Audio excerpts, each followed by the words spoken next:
Good morning students. आज के amino acids के लेक्चर में हम अमीनो एसिड्स की फ़िज़िकल प्रॉपर्टीज़ के बारे में बताएंगे और साथ ही एक बहुत ही इम्पॉर्टेंट टॉपिक के बारे में हम डिस्कशन करेंगे, वो है ज़्विटर आयन और अमीनो एसिड्स की एसिडिक और बेसिक प्रॉपर्टीज़ का एक्सप्लेनेशन देंगे। स्टार्ट हम करते हैं physical properties of amino acids. देखिए, अमीनो एसिड कलरलेस होते हैं और क्रिस्टलाइन कंपाउंड्स होते हैं। इनकी डेंसिटी बहुत हाई होती है। दूसरी बात, इनका गलनांक, इनका boiling point, melting point high होते हैं और यूजुअली ये अपने मेल्टिंग पॉइंट पे डिकम्पोज हो जाते हैं, विघटित हो जाते हैं। हम जब इनको इनके गलनांक तक गर्म करते हैं तो इनका डिकम्पोजिशन हो जाता है। इनकी सॉल्युबिलिटी के बारे में बात करें तो ये पोलर सॉल्वेंट्स में सॉल्युबल होते हैं, जैसे पानी, लेकिन नॉन पोलर सॉल्वेंट्स जैसे बेंजीन, ईथर, इनमें ये इनसॉल्युबल होते हैं, अविलय होते हैं। अमीनो एसिड्स के डाइपोल मोमेंट्स की वैल्यू बहुत हाई होती है। और फिफ्थ, ग्लाइसिन के अलावा, ये हम पहले भी बता चुके हैं, ग्लाइसिन के अलावा सभी alpha amino acids optical activity दिखाते हैं, क्योंकि इन सभी में एक एसिमेट्रिक कार्बन एटम होता है, एक कायरल कार्बन एटम होता है। अमीनो एसिड के स्ट्रक्चर में जब हम देखते हैं तो अमीनो एसिड्स में एक प्राइमरी अमीनो ग्रुप होता है और एक कार्बोक्सिलिक एसिड ग्रुप होता है। लेकिन जब इनके कैरेक्टर्स को देखते हैं, इनकी केमिकल प्रॉपर्टीज़, फिज़िकल प्रॉपर्टीज़ को देखते हैं, तो इनकी chemical properties saturated carboxylic acid या सैचुरेटेड अमीनो एसिड्स के कंपैरिजन में उनके सॉल्ट से ज़्यादा रिजेम्बलेंस दिखाती है, ज़्यादा समानता दिखाती है। फिर से समझिए, इनकी chemical properties alpha amino primary amino group या कार्बोक्सिलिक ग्रुप की बजाय उनके सॉल्ट्स के साथ रिजेम्बलेंस दिखाती है, समानता दिखाती है। इसका रीज़न क्या है? इसका रीज़न ये है कि यहाँ देखिए, अमीनो एसिड में एक NH2 ग्रुप है। आपको पता है जो अमीनो ग्रुप होता है वो बेसिक होता है, और साथ में एक कार्बोक्सिलिक एसिड ग्रुप है जो कि एसिडिक होता है। यहाँ बेसिक का मतलब जो H+ आयन को एक्सेप्ट कर सके, एसिडिक का मतलब जो H+ आयन रिलीज़ कर सके। क्योंकि एक ही मॉलिक्यूल में एसिडिक और बेसिक दोनों ग्रुप्स हैं, इसलिए जो एसिडिक ग्रुप का H+ है उसको बेस NH2 एक्सेप्ट कर लेता है, तोड़ लेता है। एक ही मॉलिक्यूल के अंदर ये सॉल्ट फॉर्मेशन हो रहा है, H+ आयन का मूवमेंट हो रहा है एक ग्रुप से दूसरे ग्रुप की तरफ, और ये बन गया एक सॉल्ट। यहाँ NH3+ यहाँ नहीं है, इस कार्बन के ऊपर NH3+ है।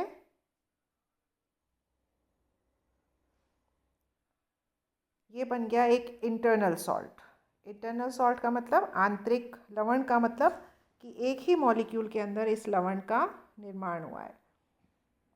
तो इस तरीके के कंपाउंड्स को हम कहते हैं आंतरिक लवण, और इस आंतरिक लवण की वजह से, इंटरनल सॉल्ट की वजह से जो एक आयन का निर्माण हुआ वो एक डाईपोलर आयन है। डाईपोलर आयन का मतलब इसके अंदर प्लस चार्ज और माइनस चार्ज, दोनों चार्जेस एक ही मॉलिक्यूल में है, तो ये एक द्विध्रुवीय आयन या डाईपोलर आयन है, और इसे हम कहते हैं ज़्विटर आयन।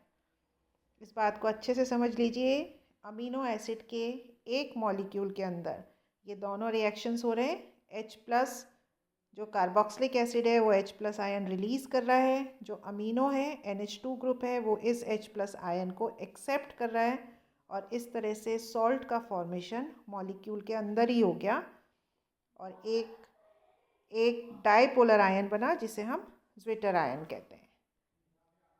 यूजुअली देखिए, अमीनो एसिड्स को हम जब रिएक्शन के लिए लिखते हैं तो हम इस तरह से लिखते हैं, COH को यहाँ लिखते हैं, NH2 को इस तरफ लिखते हैं। तो यूजुअली जो अमीनो एसिड है वो इसी तरीके से लिखा जाता है, लेकिन जब उसके हम फिज़िकल और केमिकल प्रॉपर्टीज़ देखते हैं तो वो फिज़िकल और केमिकल प्रॉपर्टीज़ इस संरचना के अकॉर्डिंग नहीं होती।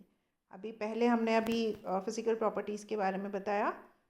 देखिए, अमीन और कार्बोक्सिलिक एसिड जो कंपाउंड्स होते हैं वो खुद वोलेटाइल होते हैं और लो मेल्टिंग और बॉइलिंग पॉइंट वाले होते हैं, लेकिन अभी हमने ऊपर देखा कि amino acid non volatile crystalline solids हैं और हाई टेम्परेचर पे ये डिकम्पोज हो जाते हैं। डिकम्पोज होके मेल्ट हो जाते हैं। इसी तरह ये अध्रुवीय विलायकों में नॉन पोलर सॉल्वेंट्स में इनसॉल्युबल होते हैं, जबकि पोलर सॉल्वेंट्स में सॉल्युबल होते हैं, जैसे पानी के अंदर ये विलयशील होते हैं। थर्ड, इनका जो जलीय विलयन होता है, इनका एक्वस सॉल्यूशन होता है, वो इस तरह से बिहेव करता है जैसे हाई डाइपोल मोमेंट वाले कंपाउंड्स का एक्वस सॉल्यूशन बिहेव करता है। उसके जो गुण होते हैं, प्रॉपर्टीज़ होते हैं अमीनो एसिड के एक्वस सॉल्यूशन के जलीय विलयन के, वो इस तरीके से होते हैं जैसे दूसरे हाई डाइपोल मोमेंट उच्च द्विध्रुव आघूर्ण वाले पदार्थ के विलयन के होते हैं। इसके अलावा इनकी जो एसिडिक और बेसिक प्रॉपर्टीज़ होती हैं, एसिडिक और बेसिक प्रॉपर्टीज़, जबकि इनके अंदर NH2 और COOH दोनों ग्रुप्स प्रेजेंट हैं, लेकिन उसके बावजूद इनकी एसिडिक और बेसिक प्रॉपर्टीज़ जितना एक्सपेक्टेड है उससे कम होती है, उससे लो होती है। इसका एग्जाम्पल देखिए, हम एक अमीनो एसिड लेते हैं ग्लाइसिन।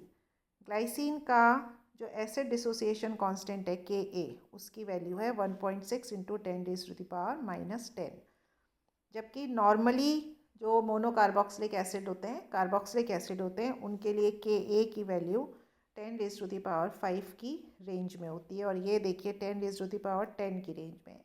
तो ग्लाइसिन के लिए Ka की वैल्यू नॉर्मल कार्बोक्सिलिक एसिड के Ka की वैल्यू से बहुत कम होती है। इसी तरह ग्लाइसिन में NH2 ग्रुप भी है, इसके Kb बेस डिसोसिएशन कांस्टेंट की वैल्यू 10⁻12 की रेंज में है, जबकि एलिफेटिक प्राइमरी अमीन के लिए ये वैल्यू 10⁻⁻4 की रेंज में होती है। ये -12, ये -4, तो Kb की वैल्यू कंपैरेटिवली जो प्राइमरी अमीन्स हैं, एलिफेटिक प्राइमरी अमीन्स हैं, उनके कंपैरिजन में बहुत कम होती है। Ka और Kb की वैल्यू जितनी ज़्यादा है उतनी ही ज़्यादा उनकी एसिडिटी और बेसिसिटी होती है, अम्ल सामर्थ्य और क्षार सामर्थ्य होती है। तो मतलब Ka और Kb की कम वैल्यू ये दर्शाती है कि इनके एसिडिक और बेसिक प्रॉपर्टीज़ जो गुण हैं वो कम है, इनका अम्ल और क्षार सामर्थ्य कम होता है जितना कि होना चाहिए, क्योंकि इनमें NH2 और COOH अमीन और कार्बोक्सिलिक एसिड दोनों ग्रुप्स होते हैं। अब इन सभी कैरेक्टर्स को ज्विटर आयन के स्ट्रक्चर से हम समझा सकते हैं। अभी मैंने आपको बताया था कि अमीनो एसिड का यूजुअली हम अमीनो एसिड को इस तरीके से लिखते हैं, लेकिन ये वाला स्ट्रक्चर इसकी प्रॉपर्टीज़ को एक्सप्लेन नहीं कर सकता। लेकिन जब हम इसके स्ट्रक्चर को ज्विटर आयन के तौर पे लिखते हैं, मतलब यहाँ COOH से H+ इस नाइट्रोजन के ऊपर चला गया, NH2 के ऊपर चला गया और NH2 पे आ गया पॉजिटिव चार्ज। अगर इस डबली चार्ज आयन इनर सॉल्ट या ज्विटर सॉल्ट इसका स्ट्रक्चर है, तो ये स्ट्रक्चर इसकी प्रॉपर्टीज़ को एक्सप्लेन करता है। इसको हमने स्ट्रक्चर 1 नाम दिया है। ये अमीनो एसिड्स की सभी प्रॉपर्टीज़ को एक्सप्लेन करता है, जैसे इसके हाई मेल्टिंग और बॉइलिंग पॉइंट्स, क्योंकि ये एक सॉल्ट है और सॉल्ट्स के मेल्टिंग और बॉइलिंग पॉइंट्स हाई होते हैं, और साथ ही सॉल्ट अपने मेल्टिंग पॉइंट पे डीकम्पोज भी हो जाता है। दूसरा, इसका हाई डाइपोल मोमेंट, क्योंकि ये एक डाइपोलर आयन है, प्लस चार्ज और माइनस चार्ज इसके अंदर है, इसलिए इसका डाइपोल मोमेंट द्विध्रुव आघूर्ण की वैल्यू का मान ज़्यादा होता है। इसी तरह क्योंकि ये पॉजिटिव और नेगेटिव चार्ज इसमें है, इसलिए ये पोलर सॉल्वेंट्स में डिज़ोल्व होता है, और जो नॉन पोलर सॉल्वेंट्स हैं उसमें इनसॉल्युबल होता है। तो इसकी सॉल्युबिलिटी को भी ज्विटर आयन एक्सप्लेन कर सकता है। और साथ ही इसके वीक एसिडिक और बेसिक कैरेक्टर, ये एक दुर्बल अम्ल और दुर्बल क्षार के जो गुण हैं वो ये अमीनो एसिड्स दिखाते हैं, तो ज्विटर आयन स्ट्रक्चर उसको भी एक्सप्लेन कर सकता है। नेक्स्ट जो हम पढ़ने जा रहे हैं वो explanation of acidic and basic behaviour. अभी आपको मैंने बताया था कि अमीनो एसिड में NH2 बेसिक ग्रुप भी होता है और COOH carboxylic acid acidic group भी होता है, लेकिन फिर भी इनका जो बेसिक और एसिडिक बिहेवियर होता है वो बहुत वीक एसिड और वीक बेस के जैसे होता है, दुर्बल अम्ल और दुर्बल क्षार के जैसे होता है। अब हम पढ़ेंगे कि इनका क्या कारण है, ये दुर्बल अम्ल और दुर्बल क्षार के जैसे बिहेव क्यों करते हैं। इसको हमने स्ट्रक्चर 1 नाम दिया था, ये पहले हम पढ़ चुके हैं। इस स्ट्रक्चर में देखिए एसिडिक ग्रुप जो है, जो अम्लीय ग्रुप है, वो NH3+ है। COOH यहाँ पे है ही नहीं, तो इसलिए कार्बोक्सिलिक एसिड COOH ग्रुप इसका एसिडिक ग्रुप नहीं है, NH3+ इसका एसिडिक ग्रुप है। और ये डिसोसिएट जब होता है, जब इसका विघटन होता है, तो देखिए ये इस तरीके से होता है। पानी के साथ हम इसका विघटन दिखाएंगे। पानी के साथ जब इसका डिसोसिएशन होता है, इसका वियोजन होता है, तो ये इस तरीके से होता है। पानी यहाँ पे बेस के जैसे बिहेव करेगा और ये एसिड के जैसे बिहेव करेगा। एसिड का काम होता है H+ आयन रिलीज़ करना। NH3+ से H+ आयन रिलीज़ होता है, पानी में H3O हाइड्रोनियम आयन बन जाता है और ये जो ज्विटर आयन था वो इस तरीके से बन जाता है।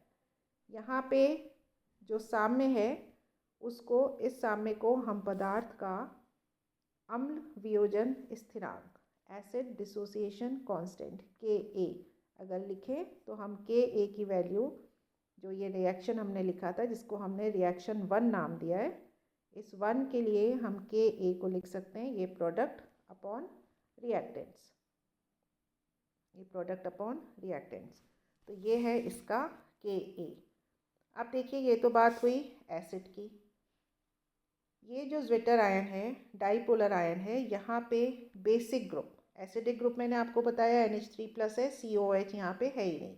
अब अगर हम बेसिक ग्रुप देखें तो यहाँ पे देखिए NH2 नहीं है, इसलिए बेसिक ग्रुप अमीन नहीं है।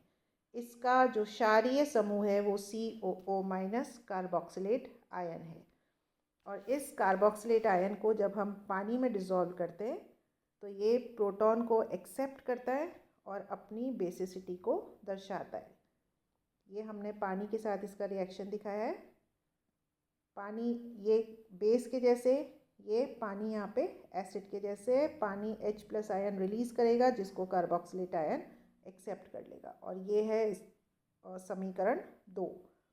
इस समीकरण 2 को, इस रिएक्शन 2 को अगर हम इसके लिए क्षार वियोजन स्थिरांक, बेस डिसोसिएशन कांस्टेंट लिखना चाहें तो हम इसका Kb लिखेंगे, ये product upon concentration of products upon concentration of reactants. तो ये है इसके Kb के लिए समीकरण, सूत्र। इसको हमने नाम दिया 3 का। अब आगे इस बात को समझिए कि जब एक जलीय विलयन में, फॉर एन एक्वस सॉल्यूशन, जलीय विलयन के लिए कोई एसिड और उसका कॉन्जुगेट बेस, एसिड और कॉन्जुगेट बेस का यहाँ पे क्या अर्थ है, संयुग्मित क्षार का यहाँ पे क्या अर्थ है, कि देखिए अगर यहाँ पे एसिड है, एसिटिक एसिड CH3COOH, ये एसिटिक एसिड डिसोसिएट होगा कार्बोक्सिलेट CH3COO- और H+ आयन में। ये एसिडिक है, ये एसिड है, इसलिए ये H+ आयन रिलीज़ करता है। जब हम इसे पानी में डिज़ोल्व करते हैं तो ये H+ आयन देता है। ये हुआ एसिड। और इसका संयुग्मित क्षार बेस हुआ CH3COO-। अब हमने इसको बेस क्यों बोला, क्योंकि ये H+ आयन को एक्सेप्ट करने की पावर रखता है। CH3COOH जो है एसिडेट आयन है, ये इसलिए बेस है। बेस हम किसे कहते हैं, क्षार हम किसे कहते हैं, जो H+ आयन को एक्सेप्ट करता है, ग्रहण करता है। अगर इसको H+ आयन मिले तो ये उसको एक्सेप्ट कर लेगा, ग्रहण कर लेगा, इसलिए ये बेस है। तो हम CH3COOH को एसिड कहते हैं और ये इसका कॉन्जुगेट बेस, संयुग्मित क्षार। और इसी तरह जो कॉन्जुगेट एसिड और कॉन्जुगेट उसका जो संयुग्मित क्षार होता है, और बेस और उसका कॉन्जुगेट एसिड होता है। जैसे बेस अगर NH2 है तो उसका एसिड होगा, कॉन्जुगेट एसिड होगा। बेस का काम होता है H+ आयन को एक्सेप्ट करना। NH2 जब H+ आयन को एक्सेप्ट करता है तो वो NH3+ बन जाता है। तो बेस है NH2 और उसका कॉन्जुगेट एसिड, उसका संयुग्मित अम्ल है NH3+। Ka और Kb, किसी एक्वस सॉल्यूशन में Ka और Kb को वैल्यू को जब हम रिलेशनशिप करते हैं तो Ka और Kb इज इक्वल टू होता है 10⁻⁻14। ये फिक्स है। किसी भी पदार्थ के Ka और Kb का मल्टीप्लिकेशन 10⁻⁻14 के इक्वल होता है। अब हम इसे ग्लाइसिन का एग्जाम्पल लेके समझेंगे। देखिए ग्लाइसिन के लिए ये है एसिड। अभी आपको बताया था कि एसिडिक ग्रुप COOH ना होके NH3+ होता है अमीनो एसिड्स के लिए। तो क्योंकि NH3+ एसिड है तो इसके लिए Ka की वैल्यू होगी 1.6 × 10⁻⁻10। इस एसिड का ये कॉन्जुगेट बेस है NH2। इसके लिए Kb की वैल्यू होती है 6.3 × 10⁻⁻5। ये हमने कैसे कैलकुलेट की? क्योंकि Ka × Kb की वैल्यू 10⁻12 होती है। NH3 के लिए Ka की वैल्यू यहाँ से Kb = 10⁻14/Ka। Ka की वैल्यू हमने यहाँ से रखी तो Kb की वैल्यू ये वाली आ गई। ये हुई ग्लाइसिन के एसिड और उसके कॉन्जुगेट बेस के लिए Ka × Kb। इसी तरह ग्लाइसिन के बेस और उसके कॉन्जुगेट एसिड के लिए Kb और Ka की वैल्यू जो हमने ऊपर इक्वेशन दिया था उसी तरह से हम इसका भी इक्वेशन देंगे। तो Ka की वैल्यू आती है 4 × 10⁻³ यहाँ पे ये देखिए कि Ka और Kb की वैल्यू जो आई वो दोनों एलिफेटिक प्राइमरी अमीन्स और एलिफेटिक कार्बोक्सिलिक एसिड के लिए जो Kb और Ka के वैल्यू होते हैं उन्हीं की रेंज में आती है। मैंने पहले आपको ये रेंज बताई थी। ये Ka की वैल्यू 10⁻³ और ऊपर Kb की वैल्यू आई थी 10⁻⁵। ये एलिफेटिक अमीन के और ये monocarboxylic acid. Aliphatic monocarboxylic acid के लिए जो रेंज होती है उसी की रेंज में अमीनो एसिड्स की भी आती है। तो इस सारी बात से ये प्रूव होता है कि ज़्विटर आयन का जो स्ट्रक्चर था वो तो उसकी एसिडिक और बेसिक प्रॉपर्टीज़ को दिखाता है, साथ ही कुछ मात्रा में कार्बोक्सिलिक एसिड और NH2 ग्रुप भी अमीनो एसिड्स में प्रेजेंट होते हैं। यहाँ पे एक बात और हमें समझने की है कि अमीनो एसिड्स में दो एसिडिक ग्रुप्स हैं, एक NH3+ और एक COOH। COOH भी प्रेजेंट होता है इक्विलिब्रियम में, ये हम Ka और Kb की वैल्यू से समझ चुके हैं। तो जब दो एसिडिक ग्रुप प्रेजेंट है NH3+ और COOH, अगर इन दोनों ग्रुप्स की प्रेजेंस पे कोई एक H+ आयन लेने वाला ग्रुप आ जाता है तो प्रोटॉन देने वाला समूह COOH होगा, NH3+ नहीं होगा। इस बात को समझिए, NH3+ की बेस एसिडिटी COOH से कम होती है, अम्ल सामर्थ्य कम होता है। इसलिए अगर क्योंकि ये दोनों ग्रुप्स प्रेजेंट हैं और प्रोटॉन देने की बारी आती है तो NH3+ प्रोटॉन नहीं देगा, COOH प्रोटॉन देने वाला ग्रुप होगा। और इसका कारण ये है कि COOH के लिए Ka की वैल्यूज़ NH3+ से ज़्यादा होती है। इसी तरह जब बेसिक की बात करें तो यहाँ पे दो बेसिक ग्रुप्स हैं, एक NH2 और एक COO- कार्बोक्सिलेट आयन। और H+ आयन के लिए एक्सेप्ट करने की प्रतिद्वंदिता हो, कंपटीशन हो, एक H+ प्रेजेंट है और साथ में NH2 और COO- भी हैं, तो H+ आयन ग्रहण करने की क्षमता NH2 में ज़्यादा है कार्बोक्सिलेट आयन के कंपैरिजन में, क्योंकि Kb NH2 का ज़्यादा है कार्बोक्सिलेट आयन के कंपैरिजन में। तो इसलिए मेन एसिडिक ग्रुप ये है और मेन बेसिक ग्रुप NH2 है। अब बात करें द्विध्रुव आयन की, जो हमारा डाइपोलर आयन है, ज़्विटर आयन है, उसको हम एम्फोलाइट भी कहते हैं। इस डाइपोलर आयन को हम एम्फोलाइट भी कहते हैं। एम्फोलाइट हम उनको कहते हैं जो एसिड और बेस दोनों के साथ रिएक्ट करते हैं। अभी हमने आपको ऊपर बताया था, पानी के साथ रिएक्शन बताया था, एक रिएक्शन में पानी एसिड था और दूसरे रिएक्शन में बेस था। तो ज़्विटर आयन एम्फोलाइट्स होते हैं क्योंकि ये एसिड और बेस दोनों के साथ रिएक्शन कर सकते हैं। यदि अमीनो एसिड के सॉल्यूशन में हम थोड़ा सा बेस डाल दें, थोड़ा सा स्ट्रॉन्ग बेस डाल दें, तो अमीनो एसिड के जैसे बिहेव करेगा, क्योंकि जो सॉल्यूशन है वो बेसिक हो जाएगा। यहाँ पे इस रिएक्शन को देखिए, हमने अमीनो एसिड के सॉल्यूशन में एक प्रबल क्षार एक स्ट्रॉन्ग बेस डाल दिया, तो अब अमीनो एसिड एक स्ट्रॉन्ग एसिड के जैसे बिहेव करेगा और यहाँ से H+ आयन रिलीज़ करके एक, ये देखिए, एक दूसरा आयन बन जाएगा। इसको हमने नाम दिया है आयन 2। जो प्रबल क्षार होता है उसका कॉन्जुगेट बेस दुर्बल होता है, जो प्रबल अम्ल होता है उसका कॉन्जुगेट क्षार, जो संयुग्मित क्षार है वो दुर्बल होता है। जो प्रबल क्षार है उसका कॉन्जुगेट एसिड, उसका संयुग्मित अम्ल भी दुर्बल होता है। तो ये है आयन 1। ये हमने शुरू से इसको नाम आयन 1 दिया था। इसको जब इसके सॉल्यूशन को जब हम क्षारीय बना देते हैं, बेसिक बना देते हैं, तो ये कन्वर्ट हो जाता है आयन 2 में, जो कि एक दुर्बल क्षार है। इसी तरह ये मैं आपको क्या समझा रही हूँ, ये मैं आपको एम्फोलाइट नेचर समझा रही हूँ कि जो अमीनो एसिड है वो एसिड और बेस दोनों के साथ रिएक्ट करता है। जब ये एसिड के साथ रिएक्ट करता है तो खुद बेसिक व्यवहार करता है, और जब ये बेस के साथ रिएक्ट करता है तो खुद एसिड के जैसे व्यवहार करता है। अगर हम अमीनो एसिड के एक्वस सॉल्यूशन में, जलीय विलयन में थोड़ा सा एसिड मिला दें, थोड़ा सा प्रबल अम्ल मिला दें, तो अब ये क्षार के जैसे बिहेव करेगा। यहाँ से H+ आयन लेगा, COOH बन जाएगा। तो जो आयन 1 था वो एसिडिक मीडियम में आयन 3 में कन्वर्ट हो गया। ये आयन 1 है, ये आयन 2 है और ये आयन 3 है। इन तीनों को आप अच्छी तरीके से समझ लीजिए। यहाँ पे जो इक्वेशन 1 और 2, पहले मैंने आपको इक्वेशन 1 और 2 दिखाई थी, वो अमीनो एसिड्स के एक्वस सॉल्यूशन में इक्विलिब्रियम को दिखाती है। तो अमीनो एसिड का जो एक्वस सॉल्यूशन होता है उसमें आयन 1 के साथ साथ आयन 2 और 3 भी साम्य में इक्विलिब्रियम में रहते हैं। आयन 2 और 3 और इक्वेशन 1 और 2 में एक बार फिर से आपको दिखा देती हूँ।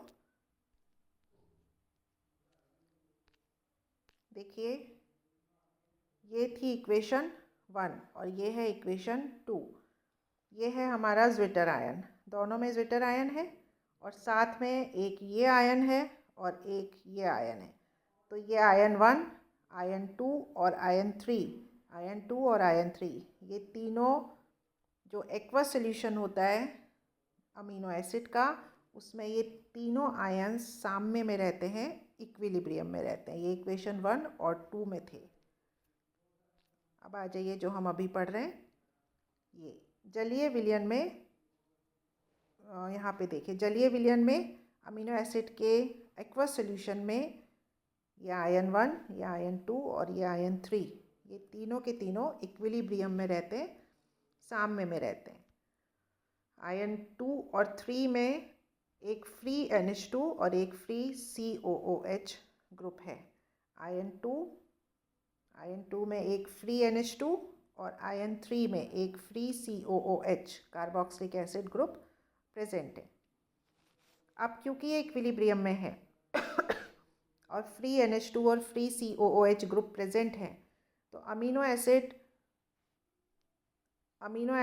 अमीन्स की और COOH की सभी अभिलाक्षणिक अभिक्रियाएं, कैरेक्टरिस्टिक रिएक्शंस भी देता है। इसको हम कैसे प्रूव कर सकते हैं? देखिए, अमीनो एसिड में अगर हम बेंजोइल क्लोराइड डालें, बेंजोइल क्लोराइड रिएक्शन करता है NH2 ग्रुप से। यहाँ पे देखिए, आयन 2 में NH2 ग्रुप प्रेजेंट है। जब हम बेंजोइल क्लोराइड डालते हैं तो ये रिएक्शन करता है NH2 ग्रुप से, बेंजोइलेशन हो जाता है।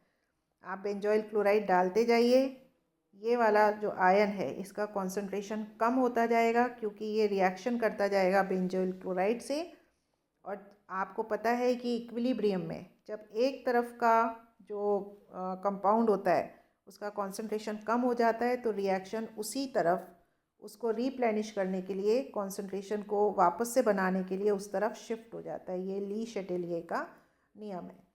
ली शेटेलियर के नियम के अनुसार जब हम अमीनो एसिड के जलीय विलयन में बेंजोइल क्लोराइड डालते हैं तो आयन 2 रिएक्ट करता है। आयन 2 की कॉन्सेंट्रेशन लगातार कम होती जाती है और आयन 1 आयन 2 में कन्वर्ट होता जाता है। ये रिएक्शन तब तक चलेगा जब तक सारा का सारा आयन 1 आयन 2 में कन्वर्ट ना होके बेंजोइलेशन रिएक्शन ना कर ले, तब तक ये रिएक्शन कंटिन्यूस चलता रहेगा।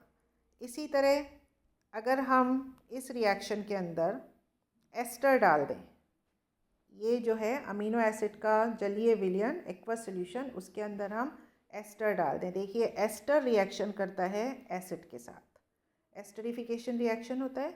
तो जब हम एस्टर डालेंगे तो यहाँ अब आयन 3 रिएक्शन करेगा, एस्टरिफिकेशन रिएक्शन होगा। आयन 3 की कंसंट्रेशन सांद्रता लगातार कम होती जाएगी क्योंकि वो एस्टर बनाता जाएगा और ली शटेलिए के रूल के अकॉर्डिंग अब जो साम्य है वो इस तरफ शिफ्ट हो जाएगा और रिएक्शन में आयन 1 लगातार आयन 3 में कन्वर्ट होता जाएगा जब तक कि एस्टरिफिकेशन कंप्लीट ना हो जाए। ये सारा का सारा आयन 1 आयन 3 में कन्वर्ट होके एस्टरिफिकेशन रिएक्शन ना कंप्लीट कर ले। आज का जो हमने ज्विटर आयन के बारे में पढ़ा, इसको अगर हम समराइज़ करें तो हमें ये समझ में आता है कि अमीनो एसिड्स ज्विटर आयन की फॉर्म में रहते। ज्विटर आयन हम डाईपोलर आयन को कहते हैं। ये एक आंतरिक लवण है क्योंकि अमीनो एसिड का NH2 और COOH ग्रुप आपस में रिएक्शन करके लवण बना देते हैं। अमीनो एसिड की फ़िज़िकल प्रॉपर्टीज़ को हम ज्विटर आयन स्ट्रक्चर से समझा सकते हैं। ज्विटर आयन क्योंकि आयन है इसलिए ये पोलर सॉल्वेंट में सॉल्यूबल है। इसका मेल्टिंग बॉइलिंग पॉइंट हाई होता है और अपने मेल्टिंग पॉइंट पे ये डिकम्पोज हो जाता है। क्योंकि आयन है इसलिए इसका डायपोल मोमेंट भी ज़्यादा होता है। केमिकल रिएक्शन की बात करें तो केमिकली ये COOH और NH2 की सभी रिएक्शंस को देता है क्योंकि एक इक्विलिब्रियम प्रेजेंट होता है, ये वाला इक्विलिब्रियम, और ये इक्विलिब्रियम शिफ्ट हो जाता है। अगर हम COOH के साथ रिएक्शन करें तो इस तरफ शिफ्ट हो जाएगा और अगर NH2 का रिएक्शन हम करें तो ये इक्विलिब्रियम इस तरफ शिफ्ट हो जाएगा। तो इस तरीके से ज्विटर आयन, आयन 3 और आयन 2 साम्य में रहते हैं और परिस्थिति के अनुसार अभिक्रिया देते हैं। ये ज्विटर आयन के बारे में आज हमने पढ़ा और अमीनो एसिड के वीक एसिडिक और वीक बेसिक कैरेक्टर के बारे में पढ़ा। ये एक बहुत इम्पॉर्टेंट टॉपिक है और आपको बहुत अच्छे से पढ़ना और समझना है। Thank you.